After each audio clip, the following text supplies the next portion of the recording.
mais vous me supportez. Verset 2, car je suis jaloux de vous d'une jalousie de Dieu. Car je suis jaloux de vous d'une jalousie de Dieu, parce que je vous ai fiancé à un seul époux pour vous présenter à Christ comme une vierge pure. Toutefois, de même que le serpent séduisit Ève par sa ruse, je crains que vos pensées ne se corrompent et ne se détournent de la simplicité à l'égard de Christ. Donc, il commence par dire, moi Paul, je suis jaloux de vous d'une jalousie de Dieu. Maintenant, il explique pourquoi cette jalousie-là. Parce que je vous ai fiancé à un seul époux pour vous présenter à Christ comme une vierge pure. Donc, nous comprenons par là que nous savons que l'apôtre Paul est celui qui a été envoyé par le Seigneur Jésus dans les nations. À partir de Actes chapitre 9, on a vu que celui qui était le persécuteur de l'Église va avoir la révélation du Fils de Dieu sur le chemin de Damas. Et le Seigneur Jésus va faire de lui, à partir de cet instant, une lumière pour les nations. Le Seigneur Jésus va le choisir et l'établir en tant que son ministre, afin qu'il fasse passer des gens de la puissance de Satan à Dieu et des ténèbres à la lumière. Et quand nous lisons jusqu'à Actes chapitre 18, nous voyons que l'apôtre Paul va aller vers les siens, c'est-à-dire les Juifs, puisque quand il partait pour l'évangélisation des nations, il allait aussi selon l'esprit. Il allait aussi selon l'esprit parce qu'il allait d'abord, premièrement, pour parler aux Juifs. Vous savez que il est dit plusieurs fois dans le Nouveau Testament que c'est à vous premièrement, voilà, que Dieu a destiné son salut. C'est à vous premièrement que Dieu a envoyé Jésus-Christ, parlant des Juifs. Donc l'apôtre était allé vers les Juifs d'abord pour présenter le témoignage du Christ. Mais ils n'ont pas reçu. Comme vous dites dans Actes chapitre 18, ils n'ont pas reçu. Et donc l'apôtre Paul va maintenant se laver les mains parce que les gens n'ont pas reçu le témoignage du Fils de Dieu qu'il apportait.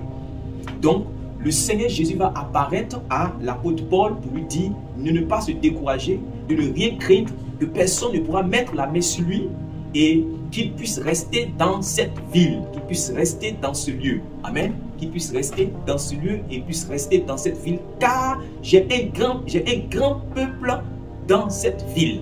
Amen. Donc l'apôtre Paul va rester, il va continuer d'évangéliser la ville de Corinthe et tous ceux qui étaient destinés à la vie éternelle vont croire. Donc l'apôtre Paul va être celui-là qui est comme le fondateur. Voilà, celui-là qui a évangélisé la ville, celui-là qui a apporté le message, qui a apporté la parole de Dieu, le premier dans cette ville de Corinthe. Vous voyez?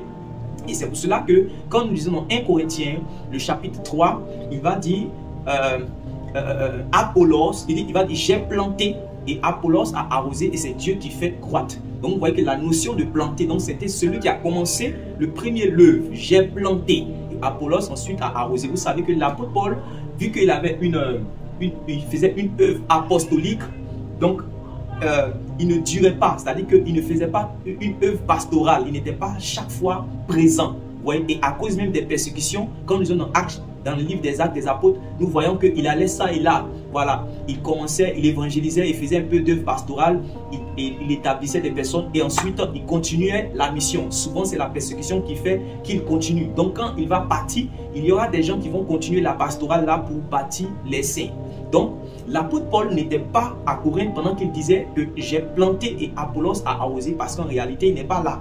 Amen. Donc, il y avait d'autres personnes qui édifiaient, qui construisaient, qui dirigeaient les églises que lui, il avait plantées. Sinon, il avait implanté. Amen. Donc, c'est pour ça qu'il dit, moi, Paul, j'ai planté.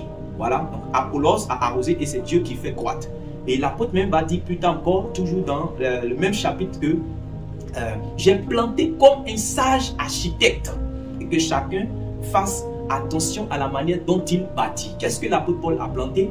L'apôtre Paul les a amenés à la foi et l'apôtre Paul a donné les rudiments de la foi. Amen. C'est pour cela qu'il va leur rappeler dans 1 Corinthiens chapitre 4 qu'ils n'ont pas plusieurs, ils peuvent avoir plusieurs maîtres, mais ils n'ont pas plusieurs pères, car c'est lui qui se réclame en tant que, c'est lui réellement qui est le père dans la foi, puisque c'est lui qui les a communiqué l'évangile.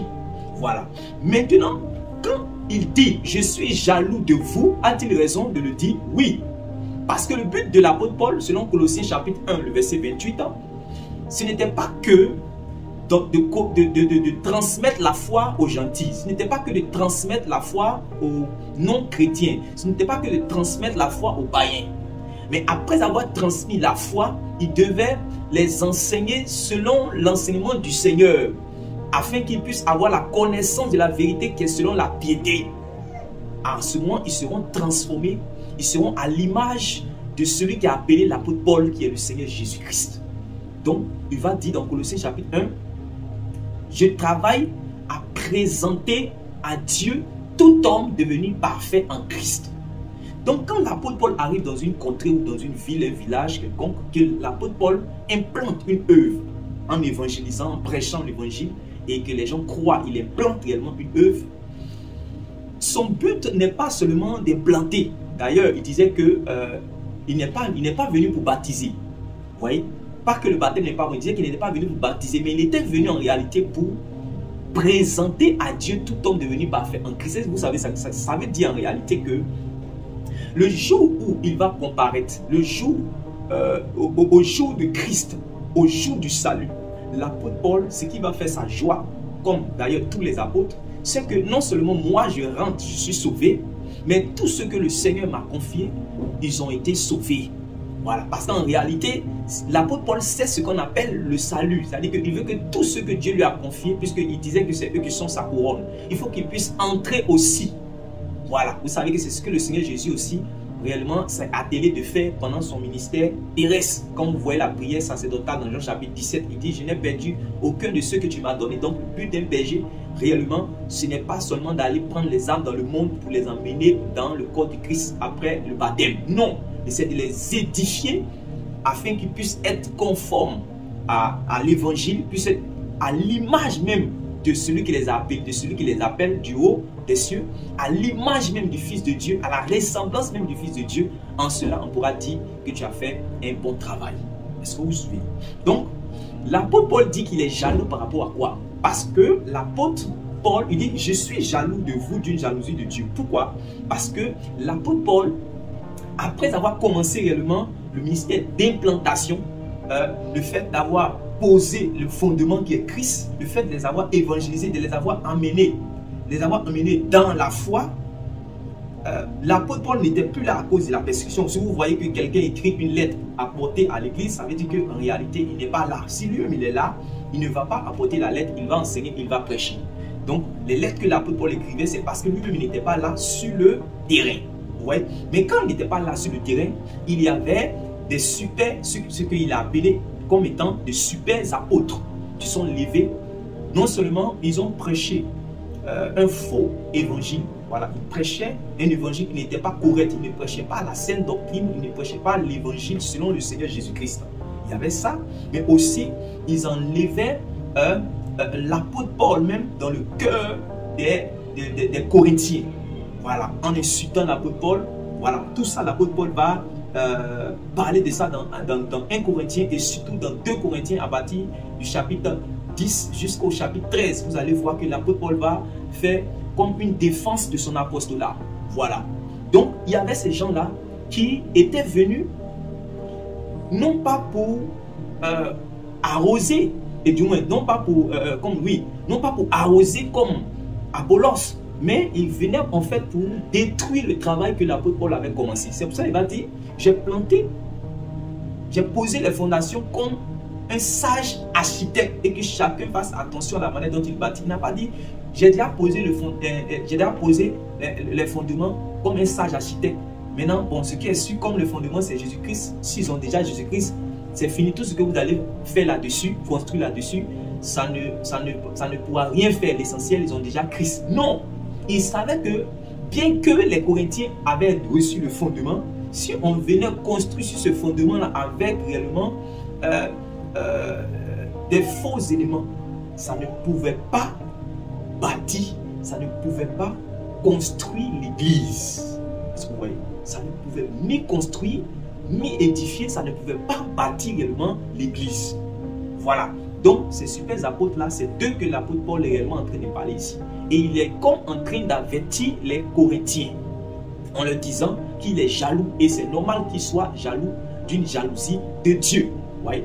C'est normal qu'il soit jaloux d'une jalousie de Dieu. Parce que personne ne peut voir celui qu'il a pris dans des ténèbres à la lumière, qu'il a arraché par la grâce de Dieu, de la puissance de Satan à Dieu, et le voir ensuite retourner là où il était, c'est-à-dire que dans sa condition initiale. On ne peut pas applaudir cela, on ne peut que pleurer cela. Donc l'apôtre Paul dit, je suis jaloux de vous d'une jalousie de Dieu. Pourquoi? Il dit, parce que je vous ai fiancé à un seul époux. Je vous ai fiancé à un seul époux. Donc l'apôtre Paul, c'est lui qui a joué le rôle de témoin pour fiancer les saints, pour fiancer les Corinthiens à Jésus. Mais comment est-ce que l'apôtre Paul a joué ce rôle? C'est simple. Comment est-ce qu'on fiance les âmes à Jésus? Nous fiançons les âmes à Jésus par la prédication de la parole. Amen. L'apôtre Paul va dire dans Romains chapitre 10, le verset 9, que c'est en croyant du cœur et en confessant de la bouche qu'on parvient au salut. Et à partir du verset 14, il va dire, comment est-ce que les gens vont invoquer le Seigneur s'ils n'ont pas entendu parler de lui? Et comment est-ce qu'ils vont entendre parler de lui s'il n'y a personne qui prêche? Et comment est-ce qu'il y a quelqu'un qui prêche si on ne l'a pas envoyé? Donc ça veut dire que pour que ceux qui n'invoquent pas le Seigneur puissent commencer à l'invoquer, il faut que quelqu'un soit envoyé comme prédicateur pour aller leur prêcher afin qu'ils entendent et qu'ils soient sauvés en confessant le Seigneur. C'est clair? Selon qu'il est écrit, la foi vient de ce qu'on entend et ce qu'on entend vient de la parole de Christ. Donc l'apôtre Paul va recevoir les paroles de Christ, l'évangile de Christ, et l'apôtre Paul va être envoyé par le Christ pour aller prêcher aux Corinthiens. Donc le fait de ce mouvement de recevoir du Seigneur et d'aller vers les Corinthiens pour aller leur annoncer le message du Seigneur, ça c'est le travail de l'apôtre Paul et de tous les envoyés du Seigneur Jésus. Je précise, le travail de l'apôtre Paul et de tous les envoyés du Seigneur Jésus, puisque selon ce passage, l'apôtre Paul parle des Corinthiens. L'apôtre Paul n'est plus. Il a été un illustre serviteur de Dieu. Il a été un véritable, un émérite serviteur de Dieu. Il a travaillé beaucoup et nous bénissons le Seigneur pour sa vie. Amen. Mais l'apôtre Paul est mort. Les Corinthiens aussi sont morts. Est-ce que cette œuvre de fiançailles, c'est-à-dire que fiancer les âmes à Jésus, est-ce que ça continue? Oui. Nous sommes toujours dans l'âge de la grâce, où il faut réellement aller dans toutes les nations et faire de toutes les nations des disciples. Donc ce ministère-là, le Saint-Esprit est toujours là avec nous pour continuer même malgré la mort des apôtres. Donc quiconque réellement a été délivré par le Seigneur Jésus, mandaté par le Seigneur Jésus, envoyé par le Seigneur Jésus, réellement continue aussi le travail de la transmission de la foi. Et la transmission de la foi, c'est ça qu'on appelle « je vous ai fiancé ». Ouais? Je vous ai fiancé à Christ, je vous ai fiancé à un seul époux. Donc l'apôtre Paul était celui qui avait fiancé les Corinthiens au Seigneur Jésus. Donc, comment on devient fiancé du Seigneur Jésus? On devient simplement fiancé du Seigneur Jésus lorsque nous croyons en Jésus. Lorsque nous sommes repentis de nos péchés, nous avons été pardonnés de nos péchés et que nous avons été lavés par le sang de Jésus et nous avons reçu son esprit pour lui appartenir. Donc, quand nous avons reçu l'esprit de Dieu comme un sceau, vous voyez, comme gage pour lui appartenir, à partir de ce moment, nous sommes fiancés avec le Seigneur Jésus. Et là, j'aimerais nous dire une chose très importante. J'entends dire aujourd'hui, que ce soit sur les réseaux sociaux, que ce soit réellement, en réalité, j'entends dans ces jours-ci, voilà, des personnes qui se disent éclairées, qui se disent réformateurs, pour ramener des gens à la doctrine, voilà, des apôtres qui disent qu'on ne doit pas dire que l'Église ne va pas bien. On ne doit pas dire que l'Église du Seigneur n'est pas propre, que l'Église du Seigneur est sale, que non, l'Église du Seigneur, c'est l'Église du Seigneur. On ne peut pas dire ce genre de choses. que l'église du Seigneur, c'est l'épouse du Seigneur, c'est la femme du Seigneur. Donc, des gens même qui se lèvent pour aller prier, pour pleurer, pour dire non, Seigneur, lave ton église, tout ça. Il ne doit pas faire cela. Parce que l'église du Seigneur est sans tache, ni ride, ni rien de semblable. Et ce qui est grave, c'est qu'ils vont aller prendre le passage d'Éphésiens chapitre 5 pour pouvoir défendre leur pensée. Et ça, vraiment, c'est triste, c'est terrible. Il faut bien comprendre les choses. Tout à l'heure, nous allons comprendre ce que l'apôtre était en train de dire dans Éphésiens chapitre 5, à partir du verset 25, lorsqu'il parlait du mystère de Christ et l'Église. Avant d'arriver là, dans ce passage, qu'est-ce qu'on nous apprend? On nous dit que les Corinthiens, sont fiancés à Christ parce qu'ils ont reçu l'évangile de Christ, parce qu'ils ont cru au Seigneur Jésus, parce qu'ils ont reçu de son esprit.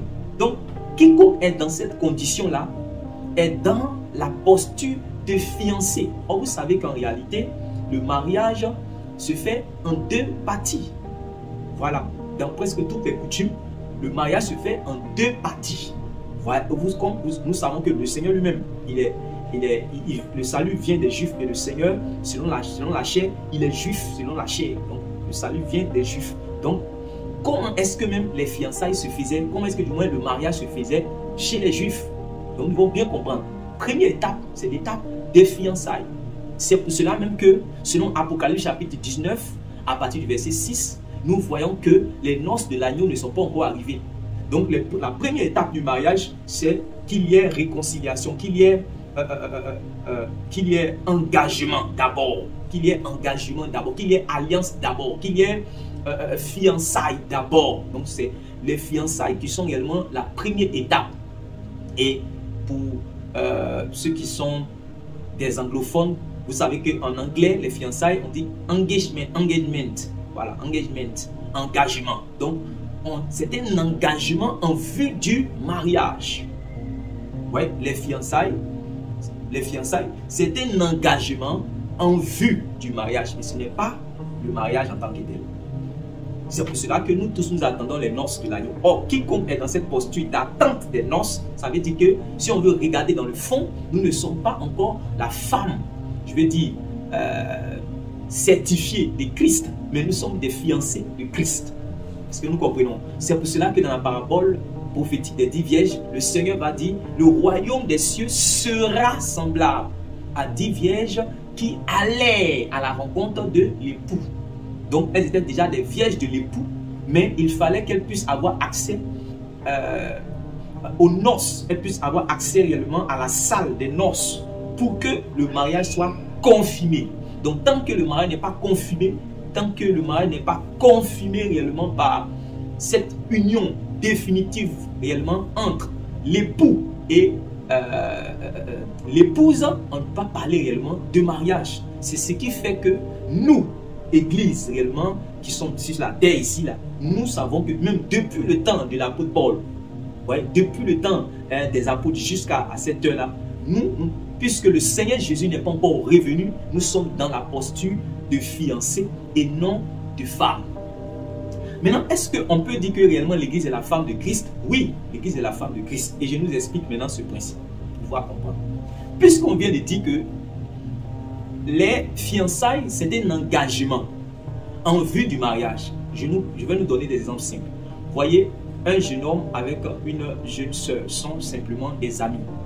Ils marchent ensemble, ils se communiquent, ils sympathisent, tout ça, voilà. Mais l'homme n'a pas encore dit à la jeune fille que vraiment, je veux que tu sois mon épouse, tu me plais, je veux t'épouser. Il ne lui a pas encore dit. Donc, tant qu'il ne lui a pas encore dit, les deux ne sont pas encore engagés, il n'y a rien qui les lie, si ce n'est que l'amitié. C'est simple. Donc, si dans cette relation amicale, une autre fille quitte ailleurs, que le jeune homme peut-être a commencé à regarder, à regarder l'autre fille.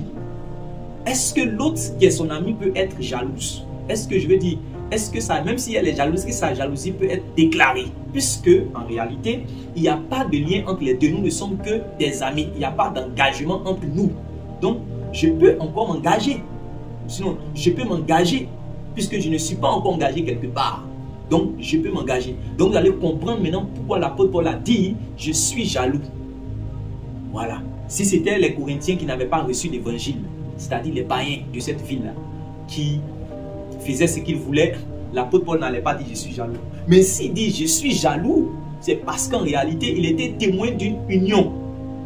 Voilà. Il était témoin d'un engagement. Il était témoin d'un pacte entre réellement les chrétiens corinthiens qui ont cru avec Jésus-Christ, en qui ils ont cru. Est-ce que vous comprenez maintenant? Donc, ils ne sont pas encore liés tant qu'il n'y a pas encore d'engagement. Maintenant, quand il y a engagement, c'est-à-dire que le jeune homme et puis son ami, ils ont marché ensemble et un jour, le jeune homme a déclaré, comme on dit, sa flamme, ma soeur, véritablement, bien mon ami, bien ma soeur, vraiment, je veux que tu sois mon épouse. Donc, il s'est engagé. Donc, il y aura peut-être les témoins, tout ça, on va faire ce qu'on appelle les fiançailles. Vous voyez? Donc, ils sont maintenant engagés.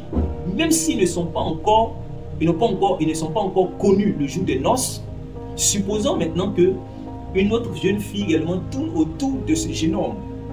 Voilà. Est-ce que l'autre aura raison d'exprimer sa jalousie?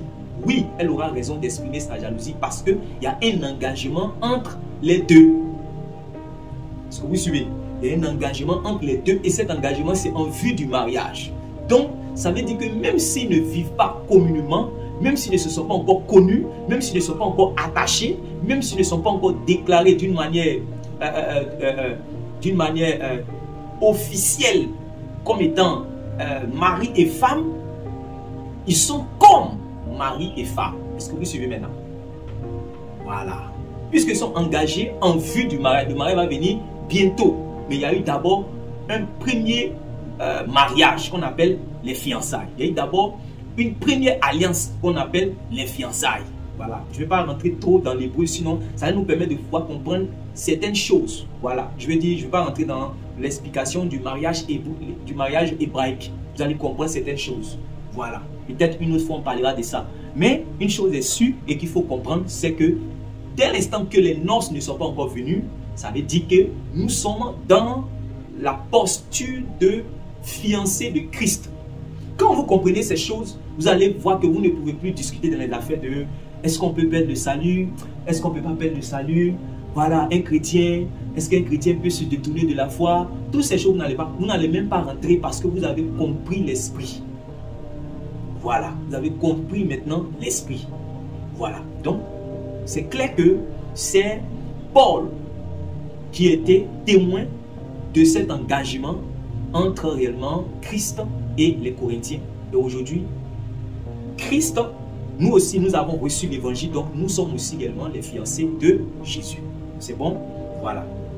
Maintenant, quand il y a un engagement, cet engagement, cette promesse nous met dans une condition d'une posture aussi d'espérance, puisqu'on espère se marier. La fiancée ou bien le fiancé, c'est celui qui attend son mariage. Donc nous sommes dans l'attente d'un mariage. Est-ce que tu es dans l'attente d'un mariage? Si quelqu'un est dans une église, la plupart des faux, ce qu'on appelle les faux chrétiens, vu qu'ils n'attendent pas fidèlement, patiemment l'avènement du Seigneur Jésus, vu qu'ils ne se préparent pas pour l'avènement du Seigneur Jésus, ça montre qu'en réalité, ils ne sont pas en réalité même fiancés avec le Seigneur Jésus. Est-ce que vous suivez maintenant? Voilà, des églises où on entend, voilà, tu vas te marier, tu vas voyager, tu vas décoller, voilà, on va régner sur la terre, mon sorcier doit mourir, hein, voilà, c'est mon tour de régner, mon heure de gloire sonner, voilà, je vais régner by fire, by force, voilà, je suis ceci, je suis cela, je vais déménager, ne me cherchez plus là-bas, il y a longtemps j'ai déménagé. Quand vous entendez réellement ce type d'évangile et vous voyez ce genre de chrétiens qui ont rempli les assemblées malheureusement et sans jamais expérimenter la repentance ni la nouvelle naissance, nous voyons par là que c'est parce qu'ils ne sont pas en réalité des fiancés du Seigneur Jésus-Christ. Sinon, ceux qui sont les fiancés, la fiancée, c'est celle à qui on a fait une promesse et une promesse du mariage. Et celle à qui on a fait une promesse du mariage sera dans quelle posture? Une posture d'espérance. Donc nous sommes dans l'espérance des mariages. Alléluia. Nous sommes dans l'espérance d'un mariage avec le Christ. Selon qu'il est dit, le royaume des cieux sera semblable à 10 vierges qui allaient à la rencontre de l'époux. Pourquoi? Pour les noces. À la rencontre de l'époux pour les noces. Voilà pourquoi l'Église est un peuple d'espérance. Notre espérance, c'est le Christ. Notre espérance, c'est un mariage avec l'époux. Mais aujourd'hui, regardez les espérances qui sont dans le cœur des chrétiens. Des espérances qui sont dans le cœur de tous ceux qui vont dans les lieux de prière, les dimanches, les vendredis, dans les programmes, tout ça. Quelles sont les espérances qui remplissent nos cœurs? Vous voyez? Or, je nous lis un passage rapidement pour comprendre réellement l'espérance des chrétiens. L'espérance des chrétiens. Quand vous lisez dans 1 Thessaloniciens chapitre 4, quelle est mon expérience? Quelle est mon espérance? Dans 1 Corinthiens chapitre 4, vous voyez au verset 13, l'apôtre Paul dit ceci. Nous ne voulons pas, frères, que vous soyez dans l'ignorance au sujet de ceux qui dorment, afin que vous ne soyez pas affligés comme les autres qui n'ont point d'espérance. Vous voyez qu'il y a les hommes sur la terre qui ont une espérance et il y a des hommes sur la terre qui n'ont point d'espérance. Qui sont ceux qui n'ont point d'espérance? Parce que c'est ce que l'apôtre Paul va dire dans Éphésiens chapitre 2. Il va dire, autrefois, nous étions sans Dieu. Nous étions sans Christ. 2. Nous étions sans alliance. 3. Nous étions privés du droit de citer en Israël. 4. Nous étions sans espérance. Ouais, mais l'espérance de quoi? Sans l'espérance du salut, puisque nous n'avions pas encore connu le Christ. Donc nous étions sans espérance de la vie éternelle. Donc chacun suivait sa propre voie et nous étions tous destinés à la perdition. Jusqu'à ce qu'un jour, nous puissions entendre l'évangile afin qu'il y ait réconciliation entre nous et Dieu et il y ait réellement engagement et alliance entre nous et le Seigneur Jésus-Christ. À partir de ce moment, nous avons maintenant reçu, vous voyez, une espérance dans nos cœurs à cause de la promesse que Jésus nous a faite. Vous savez que ce qui fait naître une espérance dans le cœur, c'est une promesse. Si je dis, si mon épouse me dit, mon mari, le dimanche, je vais te préparer un bon foufou. Vous voyez, alors qu'aujourd'hui nous sommes le mardi, mais elle me dit que le dimanche, je vais te préparer un bon foufou. Vous voyez, à partir de ce moment, vu que j'ai confiance en ma femme, je suis dans une espérance de manger le foufou. Je sais que le dimanche là, c'est sûr que j'aurai du foufou dans ma bouche et dans mon ventre. Je sais. Mais cela ne veut pas dire que je suis en train de manger déjà le foufou. Voilà, je suis dans l'espérance de manger le foufou. Mais est-ce que tous les hommes du monde à qui on n'a pas fait réellement cette promesse de manger le foufou, est-ce qu'ils sont dans l'espérance de manger le foufou? Ils ne pensent même pas à ça.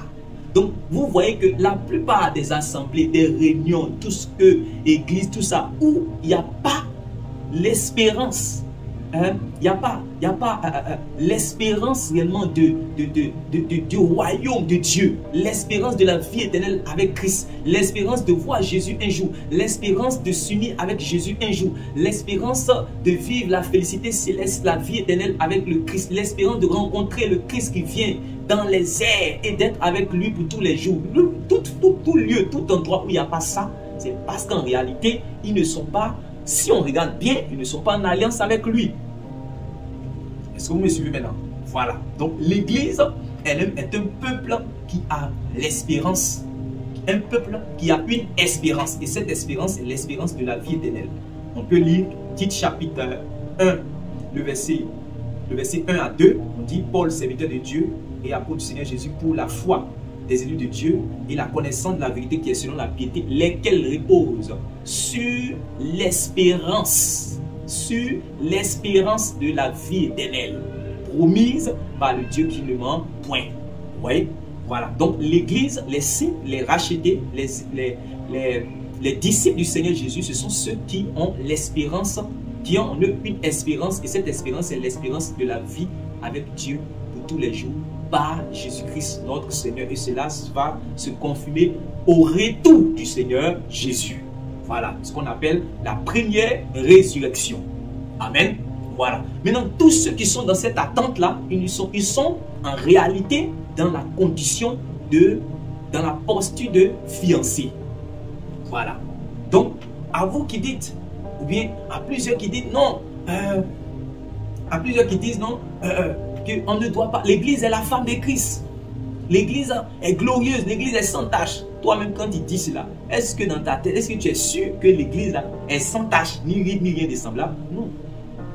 Maintenant, comme aussi, tu n'es pas poussé en esprit, comme aussi, le Seigneur ne t'a pas donné son cœur pour voir la vision, parce que quand tu as une communion profonde avec le Saint-Esprit, le Seigneur va te faire assister à son conseil, comme il a fait à Ézéchiel, pendant que les gens pensaient que réellement tout allait bien en son temps en Israël. Ézéchiel était transporté en esprit pour voir ce qui se passait, les abominations qui se passaient dans le temple. Voilà. Donc, allons-y fléchir les genoux.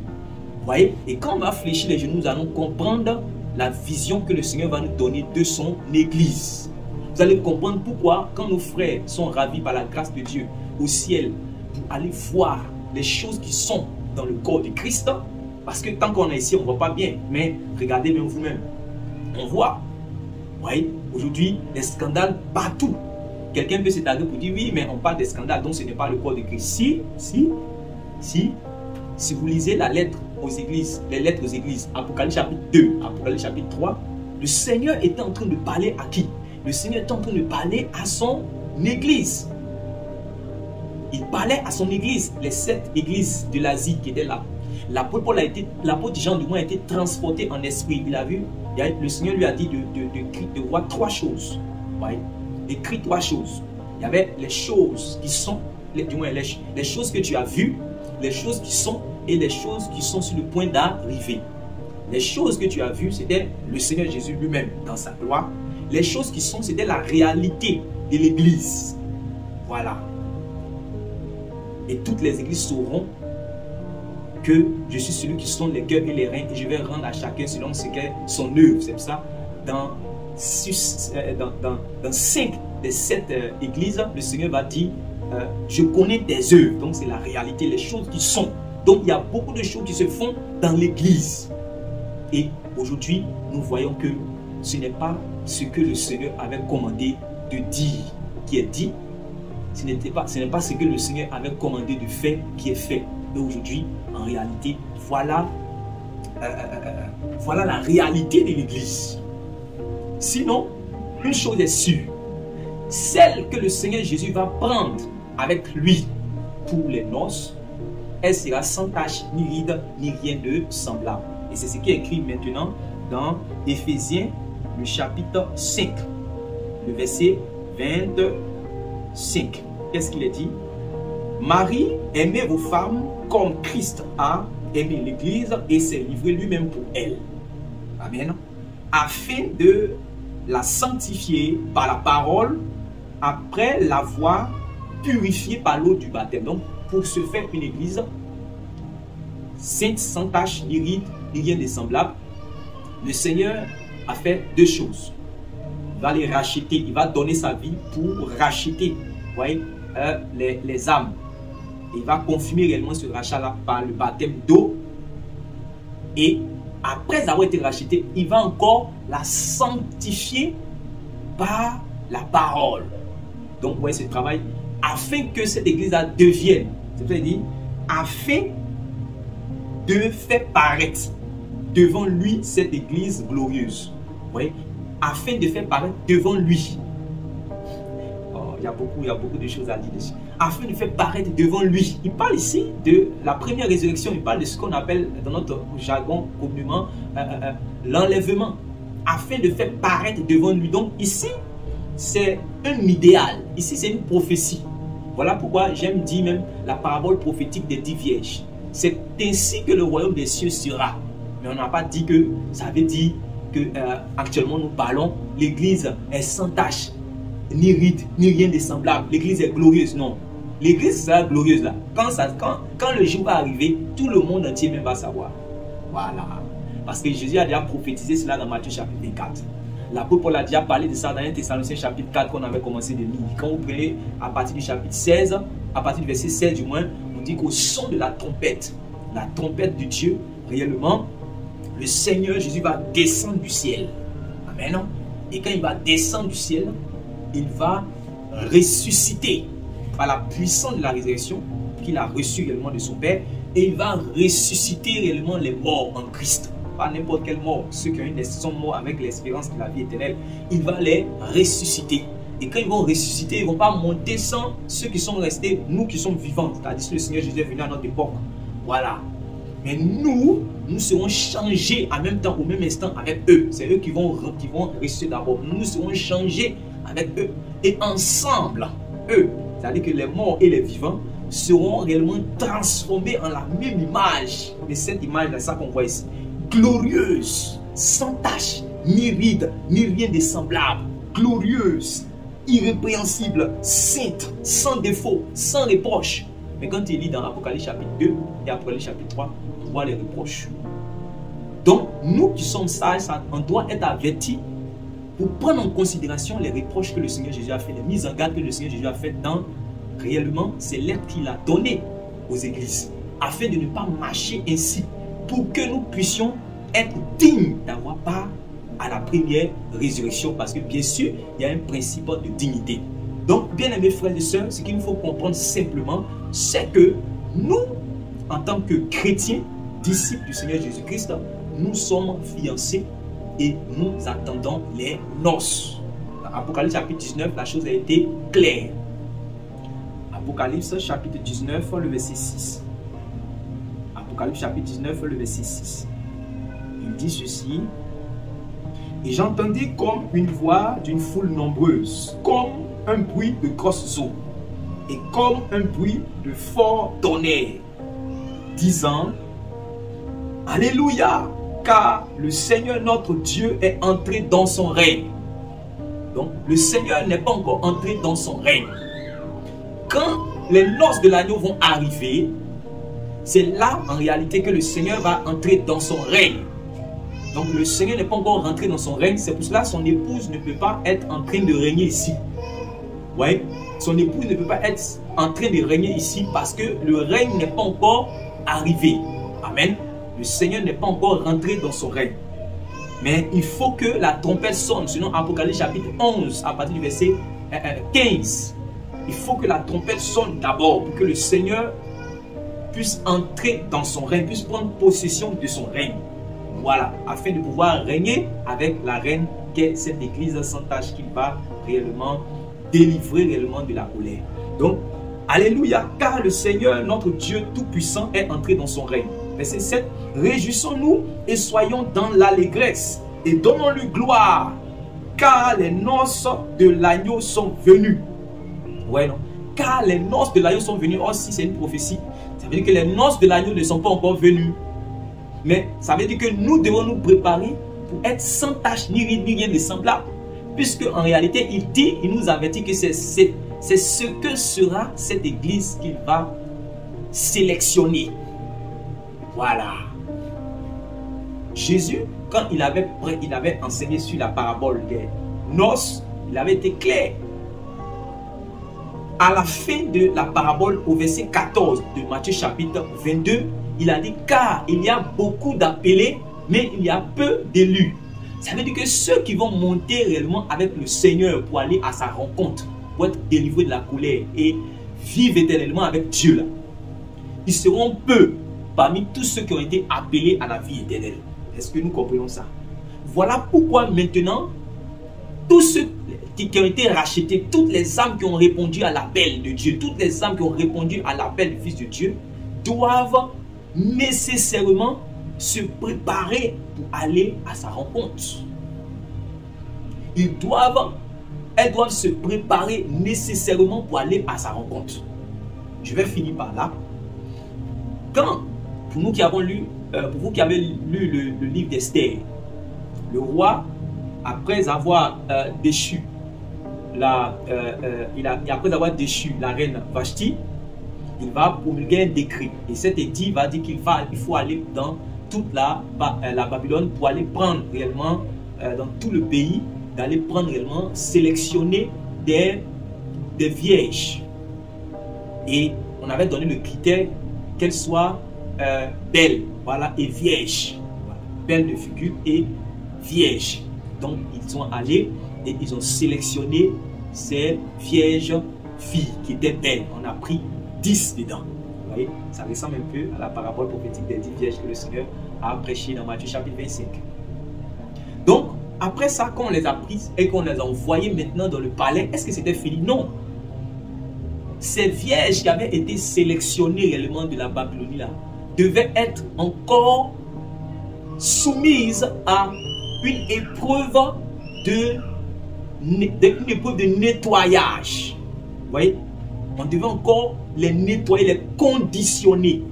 Donc, toute âme rachetée, tout disciple du Seigneur Jésus, tant que la trompette n'a pas encore sonné, tu es dans une posture de nettoyage, de conditionnement. Tu dois accepter d'être transformé en la même image que réellement le roi. Puisque le roi, il n'avait pas besoin seulement que d'une femme. Il avait besoin d'une reine. Donc, plus d'être une vierge belle, tout ça là, une femme vierge belle, ça ne suffisait pas. Il fallait que je puisse avoir les manières de reine. Il fallait que je puisse réellement être conditionné, être comme une reine, afin que je sois l'épouse même du roi. Donc c'est pour cela qu'elles ont été confiées à l'eunuque Hégaï. Et c'est Hégaï là qui les a transformées, qui les a nettoyées pendant 12 mois. 12 mois de préparation. Donc nous sommes en réalité dans cette posture. Toi qui m'écoutes, si tu crois au Seigneur Jésus, tu es dans cette posture. Ne pense pas que tu es déjà la reine du Seigneur Jésus. Non. Allons-y lire dans Psaume chapitre 45. Nous allons voir l'état. Allons-y lire dans le passage que je suis en train de donner, dans Apocalypse chapitre 19. Écoutons. On dit: réjouissons-nous et soyons dans l'allégresse et donnons-lui gloire, car les noces de l'agneau sont venues et son épouse s'est préparée. Et son épouse s'est préparée. Ça veut dire que tous ceux qui ne sont pas en train de se préparer à la rencontre du Seigneur Jésus ne pourront pas avoir part aux noces. C'est simple. Est-ce que les prédications qu'on donne, les programmes qu'on fait, les retraites spirituelles qu'on fait, tout ce qu'on fait réellement dans la maison de Dieu, est-ce que l'objectif là c'est la préparation de l'épouse? C'est la préparation réellement pour conditionner l'épouse du Seigneur. L'apôtre Jean pouvait dire que, bien aimé, nous sommes maintenant enfants de Dieu, mais ce que nous serons n'a pas encore été manifesté. Ouais, nous sommes maintenant enfants de Dieu, mais ce que nous serons, ouais non, il y a un état présent et un état futur, c'est ainsi.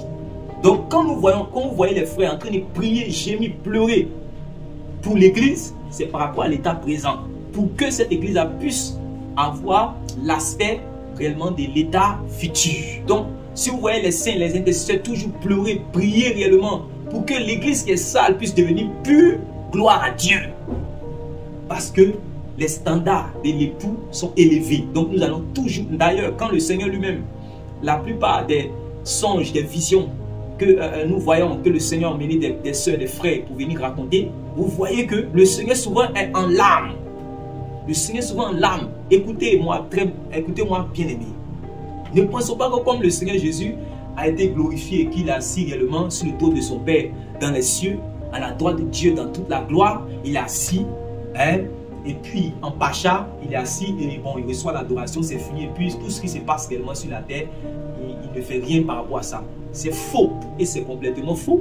Et quand nous lisons le livre de l'Apocalypse, chapitre 2, chapitre 3, nous voyons cela clairement. Puisque c'est racheté, c'est sanctifié, tout ça, ses disciples n'étaient plus agréables à lui et qui n'étaient plus en route, en tout cas la plupart d'entre eux n'étaient plus en route pour le royaume de Dieu et ceux que même il a fait passer de la mort à la vie, il les voit encore repasser de la vie à la mort, il les voit encore passer de la lumière aux ténèbres. Il ne va pas les laisser parce que ce sont toujours ces rachetés. L'église de Laodicée, il y avait toujours ces rachetés là-bas. L'église de Sardes, ceux mêmes qui paraissaient pour être vivants, quoi qu'ils étaient morts réellement, il y avait ces rachetés là-bas. L'église d'Éphèse, qui avait perdu son premier amour, il y avait ces rachetés là-bas. Tout ça, ça faisait partie réellement du peuple de Dieu. Ouais. Donc maintenant, il envoie Jean pour que Jean puisse donner son avertissement afin que chacun prenne garde. Ouais, il dit, si tu ne prends pas garde, je vais ôter ton chandelier. Si tu ne prends pas garde, je vais enlever, je vais effacer ton nom dans le livre de la vie. Ouais, pour que ça puisse emmener les uns et les autres parmi les rachetés à se préparer encore. Vous voyez que dans la parabole prophétique, on avait dit qu'à un certain moment, toutes les vierges ont commencé à s'endormir. Et nous sommes prophétiquement dans cette période. Et chaque prédicateur, chaque enseignant, chaque envoyé de Dieu dans tout ce qu'il fait, doit avoir pour objectif de pouvoir préparer réellement les saints. On doit jouer le rôle de Jean-Baptiste pour préparer les gens à la rencontre du Seigneur. On doit jouer réellement le rôle de Hégaï pour préparer les gens à la rencontre du roi Assyrus. Vous voyez, on doit jouer le rôle de l'apôtre Paul pour préparer tout homme à la rencontre de Dieu. C'est ce qu'il a dit dans Colossiens chapitre 1. Ce à quoi je travaille, c'est de préparer tout homme devenu parfait en Christ. Voilà. Oui, préparer, présenter à Dieu tout homme devenu parfait en Christ. Donc chacun de nous réellement doit se préparer selon qu'il est écrit. Sans la sanctification, nul ne verra le Seigneur. Je termine toujours avec la même écriture. Réjouissons-nous et soyons dans l'allégresse et donnons-lui gloire. Car les noces de l'agneau sont venues et son épouse s'est préparée. Et il lui a été donné de se revêtir d'un fin lin. Ouais. Il lui a été donné de se revêtir d'un fin lin éclatant pur. Ouais. Il lui a été donné de se revêtir d'un fin lin éclatant pur. Maintenant il dit, car le fin lin, ce sont les œuvres justes des saints. Ouais. Donc il y a un enseignement qui va mener les saints, les rachetés, les disciples, les chrétiens à pratiquer les œuvres justes des saints. Et quand ils seront en train de pratiquer selon qu'il est écrit, enseignez-leur à pratiquer ce que je vous ai commandé. Vous voyez qu'ils seront en train de grandir dans ces œuvres de Jésus. Dans ces œuvres conformes à l'enseignement de Jésus. Et ça qui va leur donner l'image de Jésus. Et quand ils auront l'image de Jésus, ils pourront être avec Jésus pour tous les jours. Il va dire, bien-aimés, ce que nous serons n'a pas encore été manifesté. C'est vrai que nous sommes enfants de Dieu, mais ce que nous serons n'a pas encore été manifesté. Lorsque cela sera manifesté, nous le verrons tel qu'il est et nous serons semblables à lui. Ouais, nous le verrons tel qu'il est dans sa gloire là, et nous serons aussi dans la même gloire que lui. Vous voyez comment c'est terrible. Nous serons dans la même image. Selon Romains chapitre 8, à partir du verset 30, ceux qu'il a appelés, il les a aussi sanctifiés afin qu'ils puissent être semblables à l'image du Fils de Dieu dans sa gloire. Il faut imaginer. Donc, il faut travailler à notre salut. Il faut prêcher le véritable évangile. Il faut enseigner le véritable enseignement conforme aux saintes paroles du Seigneur. Ouais.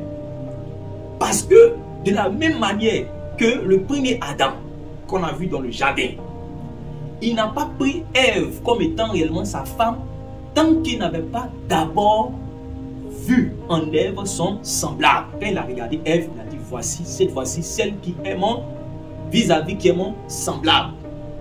Et au verset 24, il dit, c'est pourquoi l'homme quittera son père et sa mère et s'attachera à sa femme et les deux deviendront une seule chair. Donc avant qu'ils deviennent une seule chair, avant qu'ils puissent vivre communément ensemble, il a d'abord vu en elle son image. Le second Adam, qui est céleste, ne va pas agir différemment.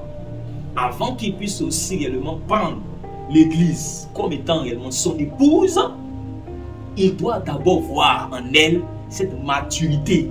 C'est-à-dire que son image, il doit la voir réellement à son image et selon sa ressemblance. Et c'est dans ce challenge-là que nous sommes. Dans notre séjour terrestre, nous sommes réellement entre le premier avènement du Seigneur et le second avènement du Seigneur. Tous ceux qui ont bénéficié du premier avènement du Seigneur en croyant pour que leur péché soit expié, pour que réellement leur péché leur soit pardonné, pour qu'ils puissent réellement apporter maintenant la robe des vierges, doivent ensuite se préparer, ils doivent se laisser transformer par le renouvellement de l'intelligence. Ils doivent réellement laver leur robe. Ouais, ils doivent laver leur robe il doit pratiquer les œuvres du juste des saints, afin qu'il puisse vraiment être revêtu de ce fin lin, blanc, pur. Comme ça, quand celui qui arrive dans la lumière avec réellement un habit blanc et pur, les deux vont se rencontrer réellement et vont vivre dans l'éternité ensemble. Alléluia. Voilà ce à quoi nous sommes appelés. Les noces de l'agneau arrivent. Voilà ce à quoi nous sommes appelés. Que le Seigneur vous bénisse. Sanctifions-nous, préparons-nous, marchons dans les voies de Dieu. Dépouillons-nous des œuvres des ténèbres. Le salut est plus proche de nous que lorsque nous avons cru. Ce n'est pas le temps de marcher comme des insensés, mais c'est le temps de nous laisser conduire par le Saint-Esprit. Doter les animosités, doter les œuvres de la chair, doter la paresse, doter les méchancetés, doter les querelles, les divisions, doter les jalousies, doter tout ce qui est les impudicités, tout ce qui... Nous devons nous purifier de toute souillure de la chair et de l'esprit selon 2 Corinthiens chapitre 7. Voilà, afin d'achever notre sanctification. Voyez, ayant donc de telles promesses, voyez, achevons notre sanctification dans la crainte. Voyez, en nous purifiant de toute souillure de la chair et de l'esprit. Voyez, de toute souillure. C'est pourquoi Jean aussi va dire, quiconque a cette espérance de voir Jésus pour être semblable à lui là, qui se purifie comme Jésus lui-même est pur. Et l'apôtre va dire encore dans 2 Corinthiens chapitre 5 pour dire que nous allons revêtir réellement la vie. Nous serons engloutis un jour par la vie. Mais pour que nous puissions être engloutis un jour par la vie, nous ne devons pas être trouvés nus. C'est pourquoi nous nous efforçons à lui être agréable dans cette tente. Donc, le talent là, de tous disciples du Seigneur, c'est de s'efforcer à être agréable au Seigneur Jésus par la mise en pratique de sa parole, par la mise en pratique, par l'obéissance à sa voix. Quand quelqu'un abonde, quand quelqu'un grandit dedans, réellement, cette personne-là est en train de s'assurer une place réellement dans le royaume auprès de Jésus. C'est clair. Voilà le challenge. Voici le challenge. Nous devons être trouvés vêtus et non pas nus. Est-ce que l'église est nue? Est-ce que ma manière de vivre, est-ce que spirituellement ça montre que je suis nu? Quand je regarde réellement les saints qui étaient dans l'église de Laodicée, dans l'église de Sardes, dans l'église de Philadelphie, dans l'église, je ne sais pas, est-ce que je ressemble à qui? Voilà comment on doit s'examiner. Voilà comment on doit s'examiner. Ça, c'est le challenge de tout disciple. Le challenge de tout serviteur de Dieu, c'est de travailler aussi à la préparation des fiancés de l'époux, des fiancés de Christ. Donc, voilà un peu. Que le Seigneur vous bénisse, que le Seigneur nous bénisse. Préparons-nous à la rencontre du Seigneur, car il revient bientôt dans toute sa gloire et nous devons être à son image et selon sa ressemblance. Shalom, shalom, que Dieu nous bénisse, sanctifions-nous, car Jésus revient bientôt. Shalom.